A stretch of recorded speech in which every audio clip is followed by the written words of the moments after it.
All right. Hello, everybody. We're sitting here with Anthony Abbott. He's a good friend of mine. He's just outside the Raleigh, North Carolina area. He agreed to come on the Ordinary People Doing Extraordinary Things podcast. I'm hoping that he's going to talk more than me today because I'm working a cold, a nurse on a cold on the backside of it, hopefully. But guys, this is a podcast where we bring people on and they're doing cool stuff, or they've been through a lot, or they got a story, or they've been through some adversity, and I just like to bring people on that have been through some stuff. Anthony's definitely one of those cats. Give you a little context. A year and a half ago, I jumped into a group called the Contractor Fight, and he and I run the same kind of business, and we immediately hit it off and became friends. And I'll call him some weeks and say, "How do you do this and how do you do that?" And his business is bigger than mine, and quite honestly, I look up to him in a lot of ways, even though I'm almost 20 years older than him. So, but we become thick as thieves, and we talk a lot and we chat. If I go out in the morning for a walk, my phone will ring at 6:30 in the morning, and we shoot the shit for a while and kind of get both one another through 75 hard. And in short, he's just become a great friend and somebody I appreciate having in my life. And so that's cool.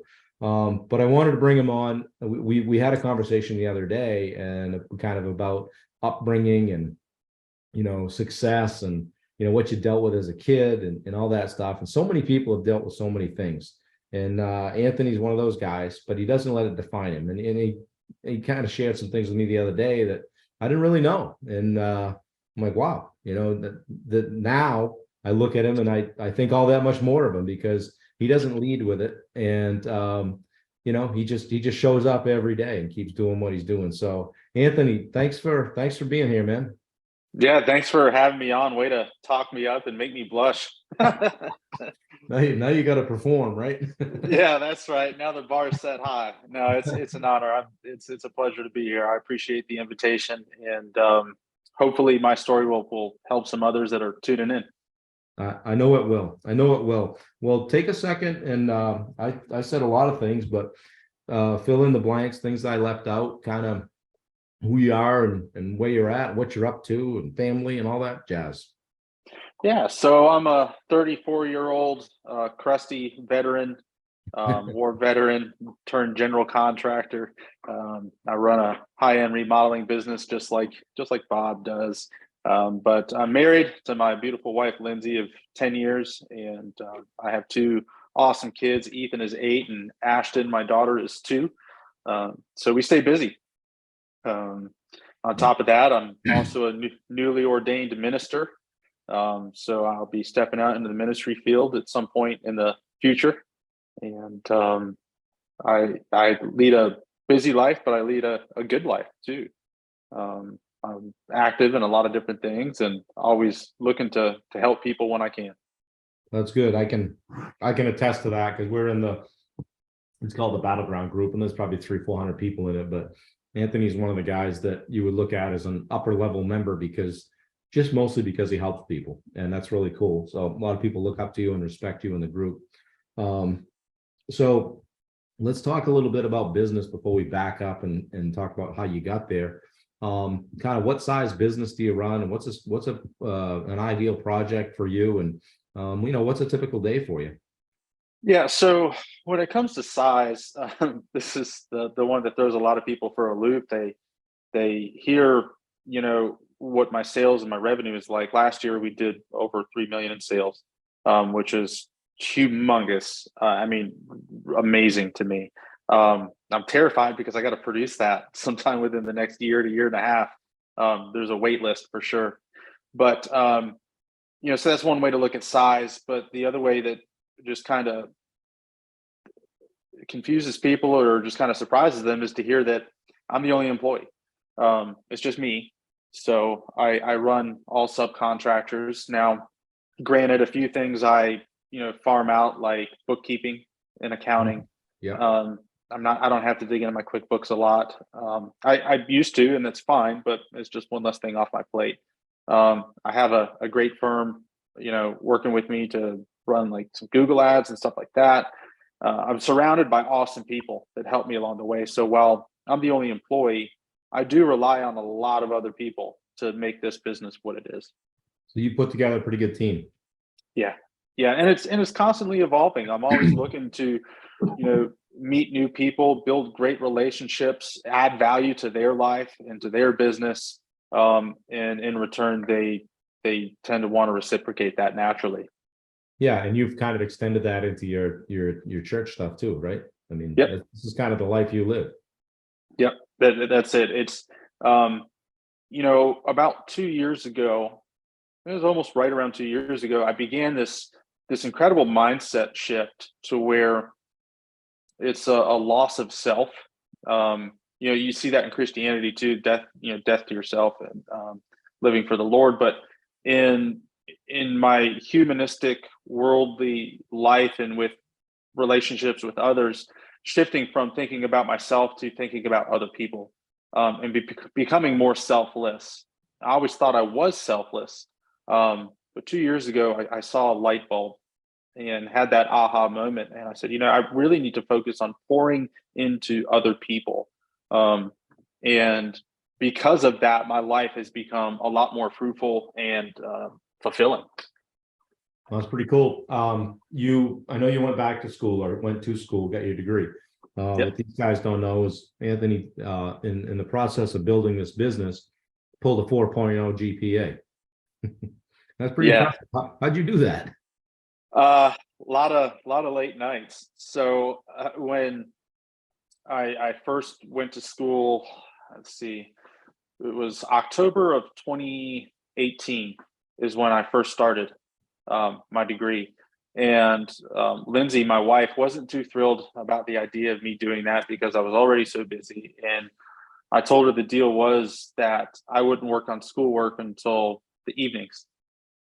And so after, our son was in bed and then later on our daughter as well. So there's, a couple of years there where I averaged 3 to 4 hours of sleep a night. Writing a lot of papers, doing a lot of reading, taking tests and studying, and I just put in the work. I knew what I was capable of. In high school, I was in all the honors classes and all that stuff, but I didn't always make great grades because I didn't apply myself. Mm-hmm. And going to school, 10 years later, over 10 years later, I told myself, I know what I'm capable of, and I'm going to produce that not to prove to anybody else, but just to myself that I can do this. Yeah. Well, that's great. And that not applying yourself thing rings true because I kind of had the same feeling in school too. It didn't come terribly hard to me. But once I figured it out, I lost interest and didn't apply myself. Yeah. I mean, high school, I'll be honest, I was more focused on working and making money and chasing girls around, Right. I think a lot of teenage guys are in the same boat. I probably could be accused of that. Yeah. So getting back, let's go that route. Let's go back to school, and in particular, kind of, you and I had a pretty real conversation about, how you started out and how life was as a kid. And guys, what I want Anthony to share this a little bit, just because to me it showed, if a guy can start where Anthony started and get to where he is, that's a story worth telling and worth listening to. So take a few minutes and start where you want and just share with, to the degree that you're to the degree you're comfortable, with kind of adversity you had as a kid and then kind of coming up through into the service and all of that stuff. Yeah. So I'll give it a rundown. I want to put something out front though.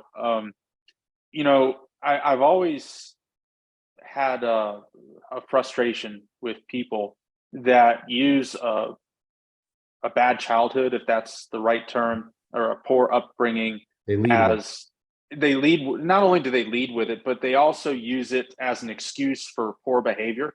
Right. And we see that in the court system, we see that in the news. Well, he had a bad childhood. I don't care. A lot of people did, Right. but don't use it as an excuse, and it's not one. And hopefully this will resonate with other people. But in trying to make a really long story short, my parents divorced when I was a year old. My mom cheated on my dad. and got pregnant with my half brother, Ben, when I was a year old, two or almost two. And so my parents split. I moved in, I stayed with my mom and my new stepfather, my brother's father. And that was rough. It was an abusive relationship. I witnessed a lot of physical abuse. I was beaten on occasion. It was tough. You know, my little brother was the golden child. I was chopped liver. And it went like that until I was 11 years old. When I was 9, we moved from Buffalo, New York down to here, North Carolina. And, you know, my dad, I saw him every other weekend. I've always loved my dad. I always wanted to spend all my time with him. And he would question me, like, what's going on? Is everything okay? And I would lie to him and say, yeah, it's fine, because I was terrified. I was terrified of what my stepfather would do to me. And we moved to North Carolina in, I think it was February of 1998. So I was 9 years old. I was in 4th grade. You're older than what my son is now. And my dad moved down a month later to be close to me. And one day, a couple years later, I was 11 years old. I was in middle school. My mom had been cheating on my stepfather. And that's a whole nother story, a whole nother podcast episode on my mother. But they were arguing all the time. They were fighting. It would get physical. And then one night in November, it turned almost fatal. He tried to kill my mom in front of me. I took a swing at him. I went at him. Was able to save my mom, and we split. And from there, I don't know the dynamic between my mother and my father, what happened, but she would not let my father get custody of me, despite the circumstance. So my mom wasn't making much money. We were homeless for a while. She had a geo tracker, like a 1995 geo tracker, if you remember those, not very big. Parked it up behind a Walmart for a while. And then, you know, eventually, and this whole time, my half brother is with his dad. Yeah. And eventually we got into, like, it was like had to be a 60s model single wide trailer on the outskirts of this little podunk town that we lived in. And I remember getting picked on. And this is what I shared with you, Bob. I wore the same clothes to school every day. Just about. My shoes were nasty and holes, and I probably smelled bad, and I got picked on a lot. Now, it didn't help that I was a little chunky and wore glasses too, but moving into that trailer, I rode the bus home from school, and the kids saw where I lived and would just pick on me notoriously, to the point where I was scared. I didn't want to ride the bus anymore. So I would wait in the front lobby of the school until the buses left. Because if I walked home the way I went home, the buses would come by me and the kids would throw stuff at me. Yes. I mean, it was torment for months in 6th grade. I hated it. And eventually, I don't know exactly what happened. You know, that same time, my mother had made a suicide attempt. It was just crazy. But eventually, towards the end of 6th grade, right before I turned 12, going into 7th, my dad got full custody of me. And I moved in with my dad. So I was 12 years old, going in, 12th grade, new school, everything, new area. But I was still kind of on my own. My dad was, he worked full time, but he was also a full-time student. And this is before, you could do school online full time. So I didn't see him during the day, and I didn't see him at night. So, from an early age, I took care of myself. Taught myself how to cook, was doing my own laundry. I mean, I was self-sufficient. And somehow stayed in school and didn't get into too much trouble, at least.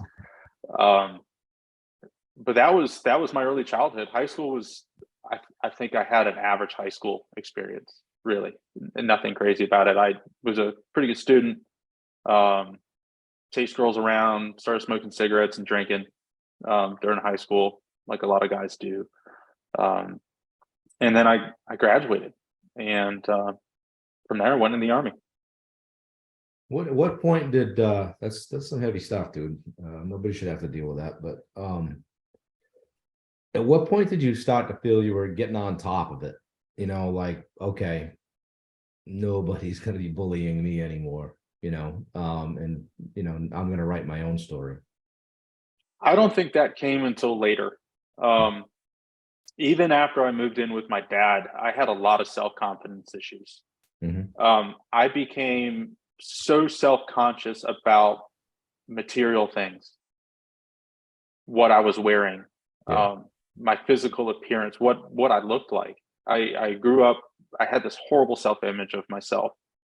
It wasn't until high school that that kind of started to turn around. When I got a steady girlfriend and stuff like that, I started to feel, and I had nicer clothes. Um, you know, Living with my dad, I always had what I needed. I didn't always have what I wanted, but I always had what I needed. And he Yeah. always took care of me really well. Um, but I think it was when I started earning stuff for myself. I got my first job selling TVs at a Sears store at the mall in Raleigh. That was my first job. And I would, I had a truck, and I, was able to put gas in the tank and buy a pack of smokes and go on a date and buy some clothes for myself. And I think it was around that time the confidence started kind of coming up. I had a better self image. Um, but that's something that, today still isn't perfect. That's Right. still an issue that I work on. I'm really self critical of myself. So, but I guess to answer your question, it started to turn around later in my teen years. Um, and confidence, I think, it got really high when I was in the military. Yeah, that's where I was headed next. I mean, tell us about that, and how long were you in? Where did you go? And kind of, some people are, they were in the military, and they admittedly say, hey, I never left the ship, or things were okay and I was fine. But you were kind of in the shit, from what I understand. Yeah, and it kind of happened by, I don't want to say happenstance, but I wanted to go to college outside of high school. I wanted to go to West Point, and I got two congressional nominations, but Wow. I didn't make the final cut because my GPA was just too low. It was like a 3.7, and it needed to be a 4.0, right? It was just really competitive.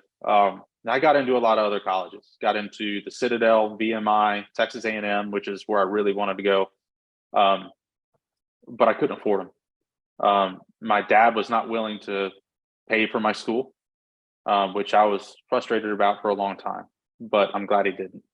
Yeah. Um, and I didn't get the Army ROTC scholarships that I was competing for. So I enlisted in the Army.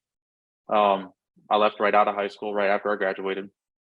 Um, it was funny because a week after I enlisted, I got a packet in the mail from the University of North Carolina at Charlotte with a 4-year scholarship offer. Wow. Yeah, I think I still have it tucked away in a box somewhere, Wow. but I couldn't take it. Um, and everything works out the way it's supposed to. But I enlisted in the Army. Wasn't anything special. I was an infantryman. I was a grunt. I carried a machine gun. I was a 240 gunner. You can Google what that is. But I carried a machine gun, and that was my job for better part of 6 years. I did 2 combat deployments to the Middle East, um, and I did what I had to do. Did my job. Yeah.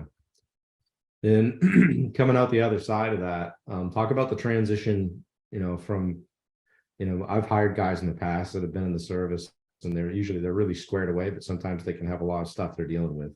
How did Yeah, kind of coming back into civilization per se, how did that set with you, and how did you handle that? coming from a combat environment back to normal civilized life was tough for me. Um, I got out and immediately moved in with a girl, which was stupid because I barely knew her. That was a shit show. That was horrible. I had a lot of anger issues. I started drinking more. Um, I really wasn't a pleasant person to be around. Um, but I went through quite a bit of counseling right around that time, and that helped, but it still didn't stop. It wasn't until say 10 years later that I really started to make progress on those things. But I did what I was always told to do, and that was to man up, Mhm. be a man, just keep going, and essentially stuff down inside.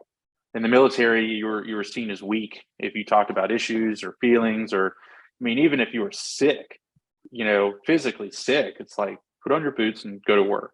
Right. Um, you know, only wusses go to sick call and stuff like that. So, um, and that was the culture that I had, and I kept going with that. And it took me a long time to realize that it's okay to ask for help. Yeah. Was there something in particular that pushed you in that direction, or had you just had enough of struggling with it, or what was it? Because that's quite a, I mean, that's a lot. That the peer pressure or social pressure to, to man up and say, oh, we just deal with it. You don't cry, you don't, you don't admit that you're struggling with something. But was there something in Yeah, particular that kicked you over the edge, so to speak? there was, I 4 friends of mine were killed in combat. There were more, but they were the closest to me. I knew them, worked alongside with them.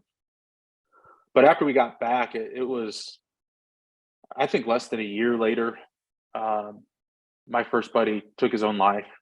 Um, I've lost count on how many have done that now. I think it's close to 12 that I served with. But in 2013, um, yeah, I'm married to Lindsay by now, and we had just moved to where we moved now, our house now, and I got a call. I was out framing a house. I was working for somebody else at the time, and it was a call from my mother's new boyfriend. She had had another marriage and divorce and Yeah. all stuff, but um, and I hadn't spoke to my mother for almost 2 years at this point, and my brother, because we just didn't see eye to eye on stuff. And my brother shot himself. Jeez. So I, dropped my bags and haul ass to the hospital. And Lindsay met me there. And I was there when my brother took his last breath. Wow. And that really kind of sent me over the edge to um, excessive drinking and self-medication. Yeah. There was a point where I took and I'll back up. I cleaned out my brother's house after he shot himself. He had roommates, but me and my uncle, who came down from Buffalo, we went and cleaned out his house, and he had a half gallon of Seagram's whiskey. That was his favorite. That's what he always drank, and that's what he was drinking on the night that he shot himself. And there's still quite a bit in it. Well, I drank that one day after drinking a few beers. I drank a pint of Jim Beam that I had under the seat of my truck. And then I decided that I was in a crisis. My dad wouldn't talk to me because I kept calling him drunk. And I was arguing with Lindsay. I was arguing with everybody on the phone. And I decided that I needed to get to the VA hospital before I did something to myself. So I did one of the stupidest things I've ever done. And I got in my truck and I started driving. And I drove 20 minutes down the road in a straight line without killing anybody or myself. And I finally got to a grocery store parking lot and decided that I couldn't drive anymore. So I got out and I started walking. My cell phone was dead and it's cold and I'm walking and I'm incredibly drunk. I remember asking a lady to use her cell phone and she just rolled her window up. And then next thing I know, there's a siren behind me and it's the local town cops and they picked me up. And I told them what was going on, and I'm so thankful. They were so cool with me. I asked them, I said, "Are you going to arrest me for a DUI?" They said, "Well, we didn't see you driving." So they just took me to the station, and Lindsay, my wife, come and got me and took me to the VA hospital. And that was a turning point when I realized that I had a problem. Yeah. Not only with alcoholism, but also with my emotions and stuff that I was carrying, this emotional, I don't want to say baggage, but trauma Yeah. that was destroying me on the inside. But I still didn't really do anything about it. I tried counseling again and washed out of it. And then it was 2018, right around the time when I went to school. 2018 was a huge year for me. Let's see, it was, summer of 2018. I quit drinking cold turkey, quit smoking cold turkey, went to school, got the call into ministry. And that's when, sober, I went into counseling again, pretty heavy, and was able to work through a lot of stuff. So Yeah, I mean, a lot of people can lay claim to, not lay claim, but hey, PTSD from the service. Saw a lot of stuff, lost a lot of friends. Not trying to trivialize that at all, but that's common PTSD. But you seem like you got a double whammy with the young stuff, stuff from your younger family days, and then the loss of your brother and being involved in that. And dude, that's a load. That's a heavy load, And when I first met you, I remember something that you said, hey, not long after I met you, hey, 4 years sober today, yeah. And, okay. And when somebody says that, excuse me, the cold is getting me. When somebody says that, I'm like, okay, well, obviously, I'm not going to pry, but they must have, if they're saying 4 years sober, they probably weren't a recreational drinker on the weekend. They had an issue with it, had to be addressed because they're marking that time as an accomplishment, So first of all, good for you. Thank you. Glad you did it. And in the short time that I've known you, I've seen you impact a lot of people's lives on the positive side, just in the business world, in the personal development space. And it's pretty cool. Glad that you kind of stepped into it. And I know there's a lot of people in the group that I can speak for that are pretty psyched that you're still around, So getting that's a lot. Thanks for sharing that, by the way. That's a lot to do to step on here and just talk openly about that, and then have it go out there on the interwebs, as they say. Yeah. It's all right. But yeah, it's a good different way of looking at manning up. If you say, our original definition of manning up would be all the things you said. You just push on, you grind, you deal with it, you bury it, you don't talk about it. But really, manning up is talking about it. Don't grind when it's costing you your mental health. Ask for help, admit when you have a problem, and then don't use it as a crutch. And that's the first thing you opened up with today was, hey, my poor behavior doesn't excuse any of the stuff I'm getting ready to tell you about. Exactly. I think for me, I use all those, you can call them bad experiences, whatever, those poor circumstances, I use those as fuel to do better. Right. My childhood and how crappy it really was, I use that as like, hey, this is something that my children will never experience. I won't allow that. You're breaking the cycle. How, give me some examples of how you've done that, both in your personal and professional life. Like you break this chain every day, dude. How do you do it? Well, for instance, I've been married for 10 years. I think that's a record in the Abbott line somewhere for a couple generations. Wow. My dad was only ever married to my mom for just, I think, like 2 years. My mom was married 3 times and divorced 3 times.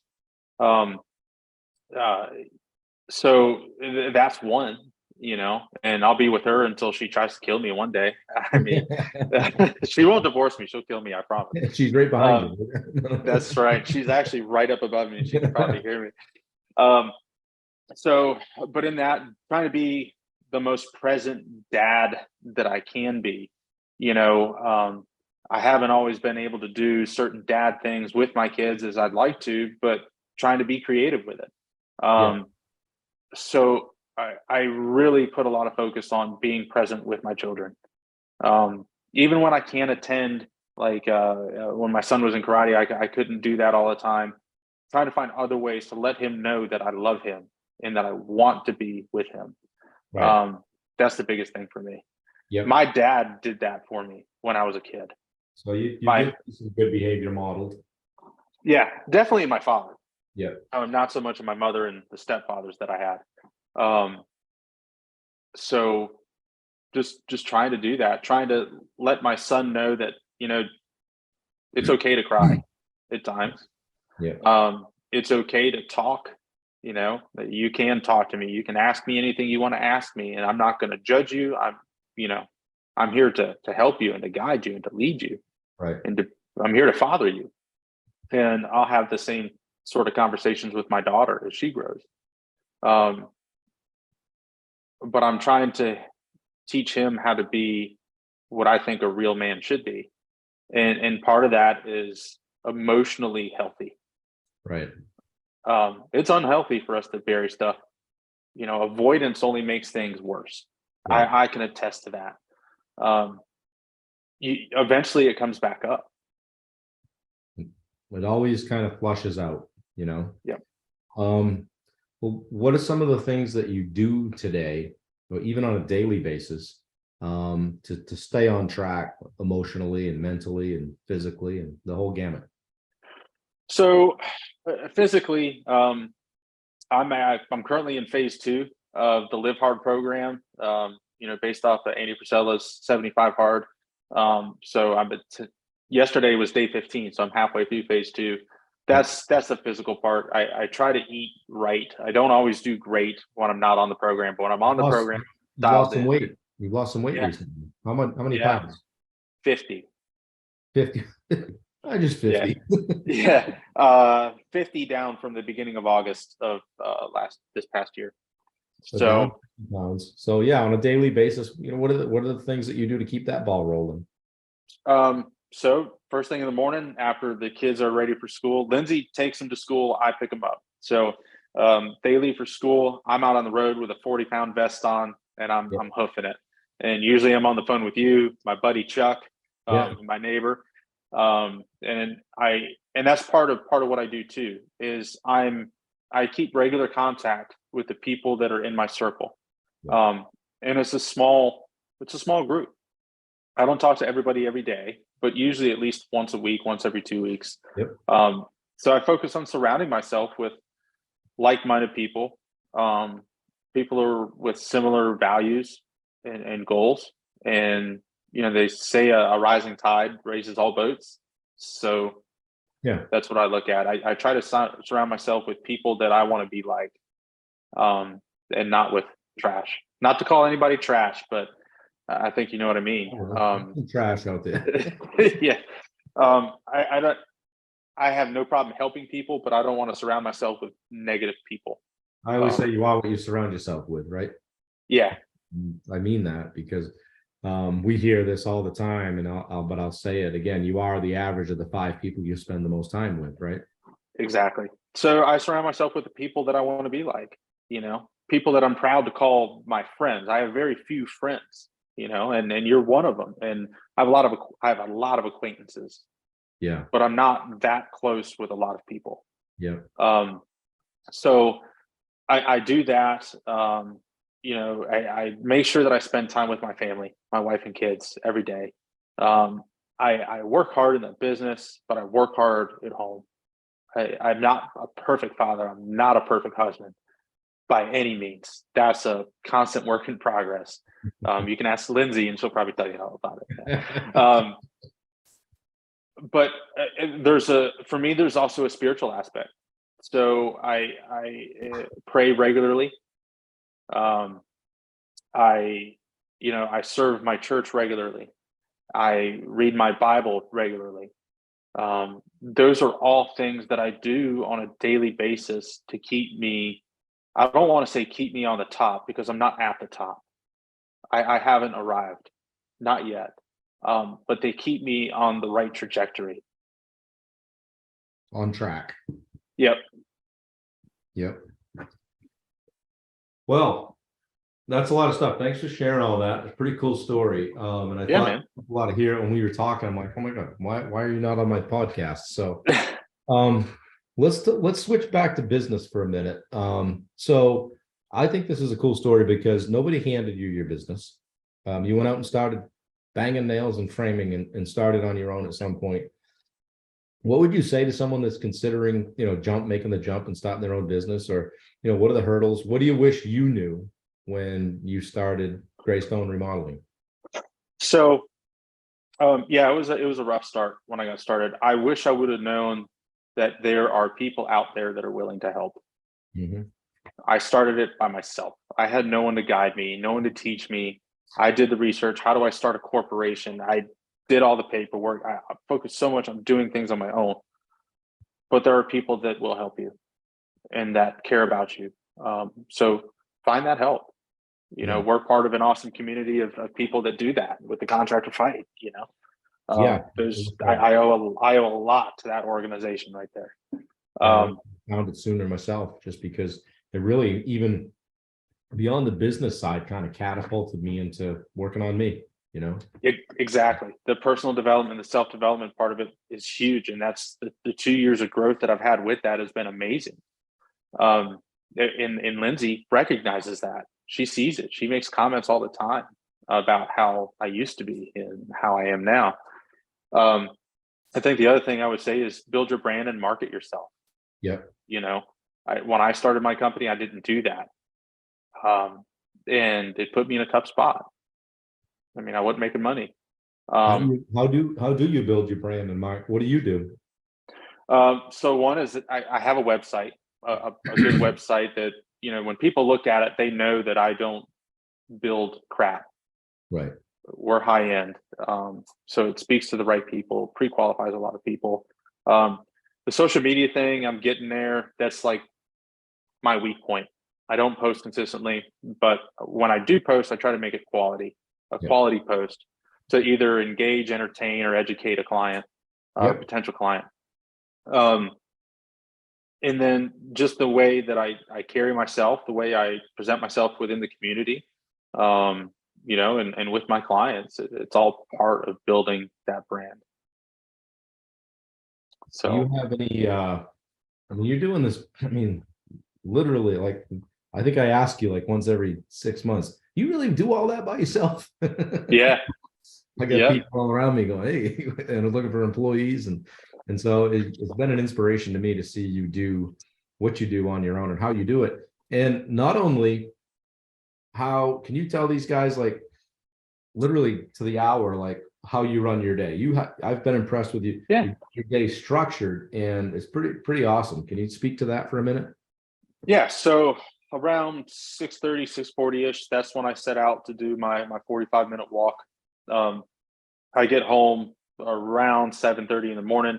I give myself 30 minutes to take a shower, take my progress picture, take my vitamins, get dressed, get ready for the day. And then from 8 until 10, 10:30, somewhere in there, I'm out in the field.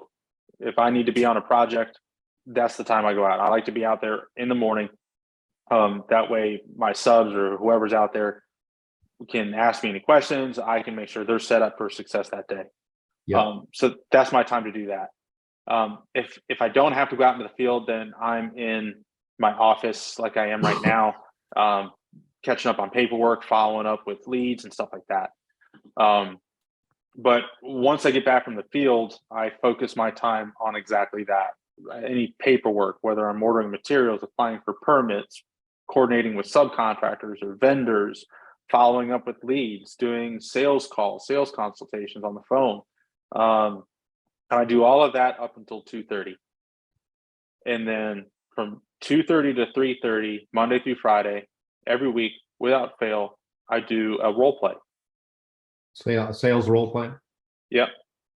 To stay up on my game.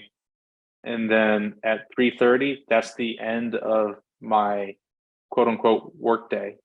And I get in the truck and I go pick up the kids and we come home. We're home about 4:30. And then from 4:30 to 7 o'clock, that's my family's time. My daughter goes to bed at 7, and usually 7 o'clock, that's when I go do my second workout. I come back in at 7:45, hang out with my son for a little while longer, and then get him into bed by 8:30. And then I'll get in bed and I'll do my reading. I might scroll Facebook for a minute, and then it's lights out to the next day. So you're getting a good charge of sleep. Yeah. Like most people say, oh, I only sleep 3 hours a night. That's how I'm a superhero. But I did that while I was in school out of necessity. I mean, Right. I wanted to sleep more, but I couldn't. I had to sacrifice something, and I didn't want to sacrifice time with my family. But now, I mean, on average, I'll get 7, 8 hours, depending on how late I stay up. Sometimes I'll read, sometimes I'll get in a wormhole on YouTube trying to figure out how to do something or learn something. yeah, But for the most part, yeah, I sleep pretty good now. what I see, and I just kind of wrote this stuff down while you were saying it. What I see is balance. Yeah, a lot of balance, a lot of boundaries. You say I've no. all, yeah, but it hasn't always been that way. Naturally, I'm a people pleaser.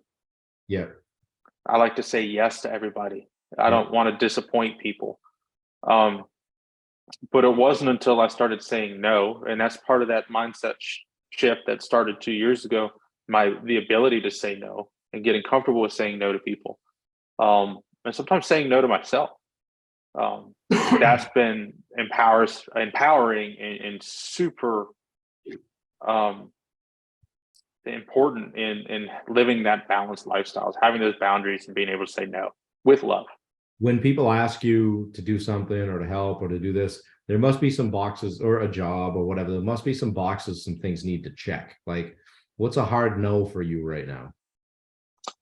So I think on the business side, I have to get paid enough. For one, I'm in business to build a business. Yep.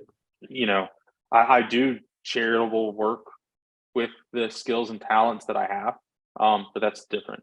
Right. But when it comes to business, I have to get paid. Right. That's what it is. On the personal level, I love to help people, and that's why I'm here. I'm a servant. That's really what I am. And I will serve people, but there's a line where I'll have to say no. If it interferes too much with my family life, I'll have to say, I wish I could, but maybe try to call this guy, or maybe I'll call somebody for you and we'll figure it out. Right. So how it impacts my family, I think, is the biggest thing. If it wasn't for them, I'd work all day and all night helping people. Yeah. Well, kudos to you, because you've clearly broken the chain, or changed the cycle, the trajectory of your family, your kids and your wife, and you personally, is a world different than what it could have been. Yeah. Right. Yeah. And it goes back to, like, Ben Newman has spoken about quite a bit with our programming. It's how we're programmed, and we have to go through a reprogramming, right? My programming with burying my mental and emotional trauma, that was how I was programmed. I've had to reprogram that. But breaking that chain and programming my son in a different way, and what it's like to really be a man. I mean, it takes more strength to admit your problems than it does to hide them. Yeah. To face your trouble, your turmoil, your trials, or whatever, head on. That takes a lot more of a man or a woman, a man or a woman, than it does to hide behind them. Yeah, it sure does. You and I talked a little bit this morning when we were walking, and you mentioned another thing that Ben Newman says is standard over feelings. And so, people say, well, what's standard? Can you speak to that for a minute? Yeah. So in the way we talked about it this morning, I know what I'm capable of. I haven't found my limit yet, but I know what I'm capable of. So, like, on the fitness side, I know that if I can rep 225 pounds for 6 reps, I'm going to get that again. That's the new standard. That new high becomes the standard. The benchmark moves up. There's a new baseline. And it's hitting that standard despite how you're feeling mentally. Standard over feelings. It's not about motivation. It's about discipline. Because the world outside doesn't care about how we feel. The business world doesn't care about how we feel. Your clients don't care about how you feel. They want their projects done just like you said it would have you. And it's your job as the owner to do that. Right. So standard over feelings. I might not want to go out and walk in the morning when it's 8 degrees, but standard over feelings. This is the standard for my life. It's 2 workouts a day. That's Yeah. the standard. One of the things that we talked about this morning, we were talking about, motivation versus discipline. And, you can get, somebody can motivate you, but it really, like I've tried to, in time, I think we were talking about accountability partners, right?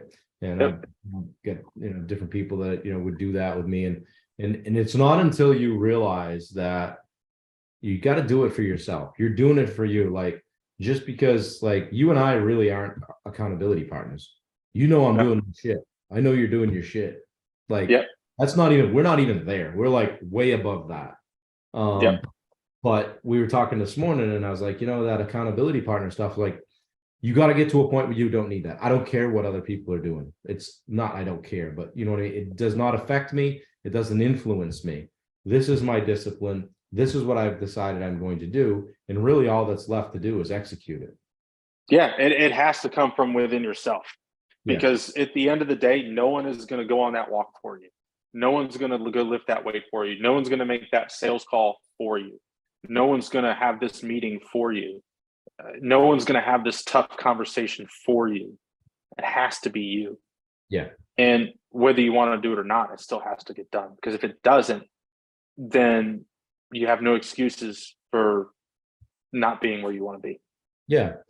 Well, you spent some time with us today, and I appreciate it. I'm going to ask you at the end here, as we kind of come to the finish line and kind of close up, and in keeping with our Ben Newman theme, one of the other things that he says that really resonates with me is don't be seduced by success. Okay, we've heard Tom say this a lot, Tom Reber, and it really, really hits home with me because I've had a lot of guys in life where I've come across and they say, yeah, we did this today, so we're going to go play golf the rest of the day.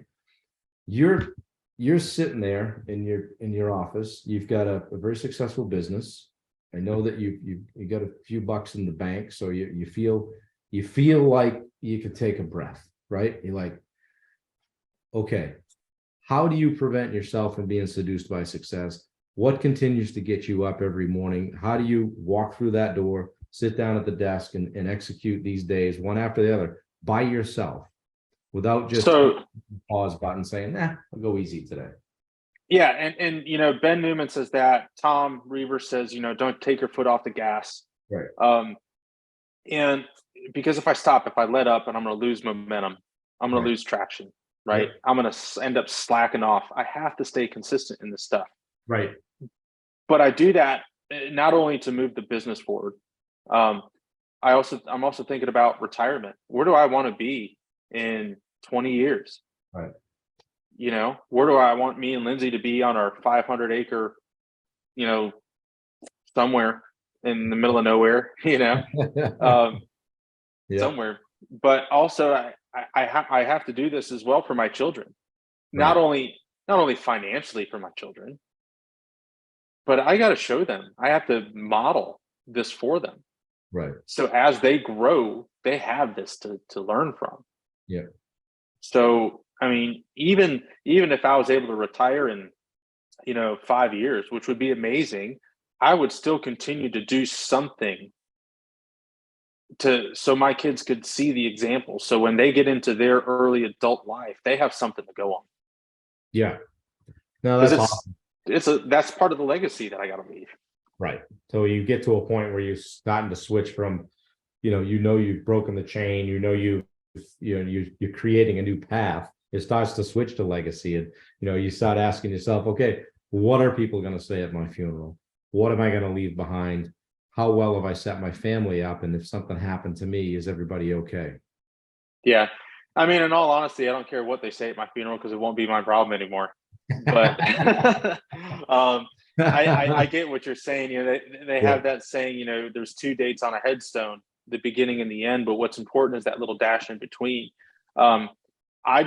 I want people to be able to say that I helped them and I gave it my all to help others. And I've always been labeled as a hard worker. for as long as I can remember. And ridiculously handsome as long as I can remember. That was a joke. But always a hard worker. And I remember telling my dad at one point, this is several years ago, it's like, Dad, I don't want to just be a hard worker. Right.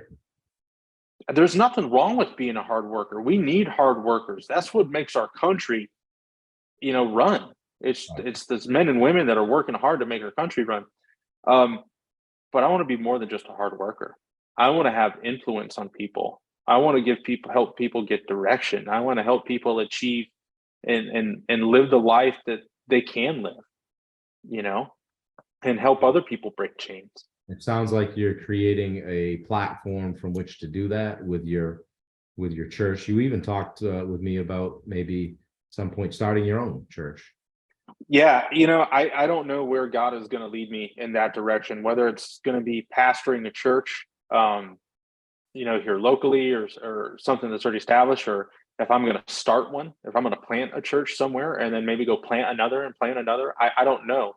I also feel, I feel like I'm getting tugged in a way to help people that are bereaving, whether I get involved in hospice care as a chaplain, or get involved with a funeral director and working with grieving families, not only from experience that I have, but also with ministry as well. So I have a heart for people that are hurting. It sounds like you found a unique way to take everything that you've been through, good and bad, put it in a box, your toolbox, and figure out a way to help people with it. And that's pretty cool, my friend. Yeah. Think of it like a machine. We can take all this stuff in, and whether it's good, the bad, and the ugly, but we can make it good. Mm-hmm. And it all starts in our mind. It all starts in our mindset. Ed Milet talks about it in his book, The Power of One More. We've heard several other talks on it. That stuff in my childhood and in my past didn't happen to me. It happened for me, because without all those experiences, I wouldn't be the man that I am today. And I like to think, and I hope and I pray that because of who I am today and because of those experiences, I'm able to help somebody else because of that. Without all that stuff, I wouldn't be able to do it. Connect with your dad much? Every day. Talk to him every day. Yep. So he's usually out at our house almost every weekend, hanging out with his grandkids and us. And but yeah, I talk to him every day. It might only be a 30-second conversation. It might be a 30-minute conversation, but I talk to him every day. That's cool. Yeah. There's been a lot of good and you're in a good spot. And I'll tell you again, I appreciate our friendship and being able to call you and even Ryan, my guy that I work with, we'll call you when we get into a tough spot, and just having another set of ears. And it's that we all have the same kinds of business problems, but life too. So I appreciate you, and I thank you for coming on. How does somebody sitting here wondering what kind of a remodeling company you've got and wants to check you out? What's your website? They can go to greystoneremodelinginc.com. Check us out. We do high-end kitchens, baths, and whole home renovations. Okay. And you said you're on social media. So if somebody wants to grab you on Instagram. So they can look up Greystone Remodeling MC on Instagram, find the business page there, but I'm on there personally as the Remodeling Geek. They can find me on Instagram. I'm on Facebook as well. Okay. Yep. Anthony, feel free to connect. 2 B's, 2 T's. That's it. All right. Well, shutting it down here. What if you could leave everybody that's watching with one thing, one piece of worldly wisdom, what would it be? Oh man, that's a hard question just to think of one. Lead with love. There you go. In everything that you do, in any relationship, any profession, lead with love. And if you lead with love, you can't go wrong. Nice, buddy. Anthony Abbott, everybody. He's down in the Raleigh, North Carolina area. Look him up. I hope you enjoyed this. If you liked it, share it. Check us out on YouTube. His company is called Greystone Remodeling. We're Turner Builders. This is the Ordinary People Doing Extraordinary Things podcast. Anthony, thank you very much. I love you, brother. I'll talk to you tomorrow morning. Thanks for having me, man. Love you too, dude. Take care.